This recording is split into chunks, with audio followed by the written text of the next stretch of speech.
welcome to Caesar's Snack Sandwich. Today I have a quick video for you on DITTO Network. This is in closed beta right now. I was given a referral code kind of thing where I can, take a test run of this thing. It's pretty cool. I don't know how to get you one. If you want one, maybe you can look around for their Discord or something like that. I'll put a link to their docs here, and as always I would suggest you to read the docs. There's a lot in here. It talks a lot about it's pretty technical in the sense that like it's not written, as you can see, all in simple English. There's basically a lot of descriptions of functions and safety parameters and stuff like that, and how they kind of protect things and stuff like that.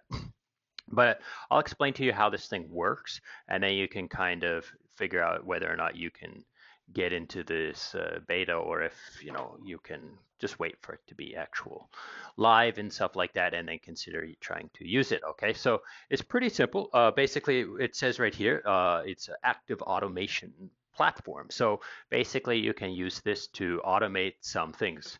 As you can see, the contracts are deployed on Polygon, Arbitrum, BNB, and Avalanche. But I'm using it on Polygon just because there's some automated tasks in there that are like some templates already that you can use. As you can see, I've tested it. I've got a completed swap and stuff like that. But let's go through and kind of create one, create an automation, and kind of see what's going on. So as you can see, they have a few like cookie cutter templates that you can kind of go through and just choose them, like, oh, buy BTC every week. It'll be some like every week a dollar cost averaging type thing, or these are just kind of cookie ideas. But if you go from scratch, then you can kind of pick the things specifically that you want to do. So the trigger is the thing that's going to make your action happen. Okay, so as you can see, you can schedule it based on time. So like I could put like tomorrow or today at like 10:50. Right, and let's see the other triggers as well, just so we can, let's go back and create automation. So then there's instant, which will be like immediate, just happen right now. Do this immediately. Price-based, which is basically using the oracles, and then like calling functions on Aave. This Aave one is mostly for like, based on your LTV, I want to add liquidity, I want to add collateral, remove, pay or repay debt, this kind of stuff, like Aave stuff, right? So I'm going to go through the schedule one. I'm just going to use this and go to 11, whatever time. I'm not going to actually execute this thing. So there's my trigger. It just confirms that you want this trigger, and then you go to the next step. Okay, so then you choose a smart wallet. So this is like you can kind of consider this like a Gnosis safe. You have to deposit your assets into the smart wallet, and then the smart wallet can use those assets to do these automation things. Okay, so the thing about this is that so you consider it this way. So the automation, you send your assets into this Gnosis safe, which I've created. So when you first come here, you're going to have to deploy like a safe, okay? And they talk about these safes are also cross-chain ability, but I'm not going to show you any of that today, and I don't think it's quite working yet. So, there will be the chance like you would deploy another safe on another chain as well, and then you can say like, oh, I want to send assets to that safe, and then use that safe to do something, okay? So anyhow, I'm going to use this one. And then I'm going to move on. So here are some of the options that they currently have. So as you can see, you can use Uniswap. If you go to Uniswap, there's quite a few possibilities. So auto compounding, like concentrated liquidity fees, claim your fees, add liquidity to a position, create a new position, withdraw, change the price ranges, stuff like this. This is like pretty good. Okay, so let's go back to, let's see if I can change this. Yeah. So then we have multi-sender, which is basically just, you can just put a bunch of like assets, like, oh, I'm going to send some of that Matic to this address, and then I'm going to add an asset. I'm going to send some of this USDC to this address, and so forth, right?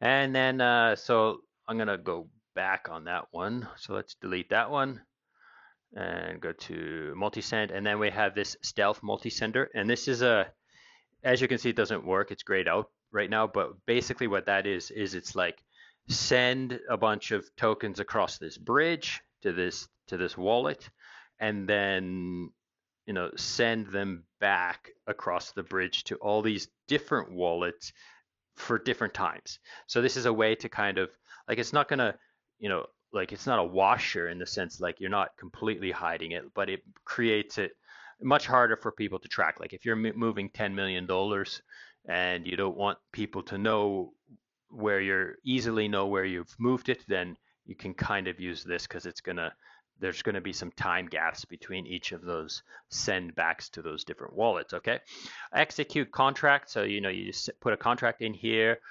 It'll fetch the API, or you can maybe deposit the API, and then you can call those functions on that contract, right? You can use the DEX Aggregator. So this is like a DEX Aggregator. So instead of swapping on Uniswap, you can kind of swap on this DEX Aggregator, right? And the last one is a Telegram notification. So when you can do multiple actions. So I can be like, oh, I want to swap assets, right?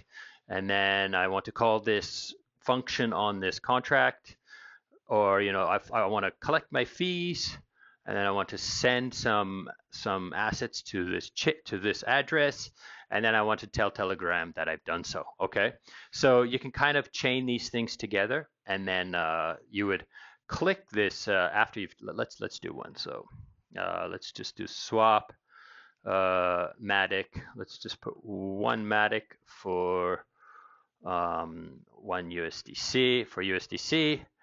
Complete that action, so it's good, and then I would go click, and then it kind of pops up like, oh, this is what it's going to cost you, right? So you're going to have to deploy an automation contract. So you deploy a contract, and the only thing that can call this contract is your safe. Okay, so your safe has ownership of that contract, right?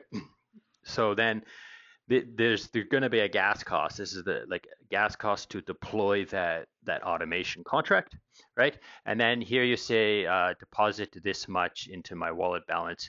So now this is to pay the gelato keepers who are going to actually execute this entire series of events or actions based on the trigger that you gave it, right? So then I would deploy, I'd pay my gas, it would go, and it would end up here inactive, waiting to be completed. Okay, so obviously, like I said, this is just a kind of beta, closed beta, but I think it's got some potential. It's pretty damn user friendly. There's a little bit of like clunkiness here, but I'm sure that they will develop it further and build on this.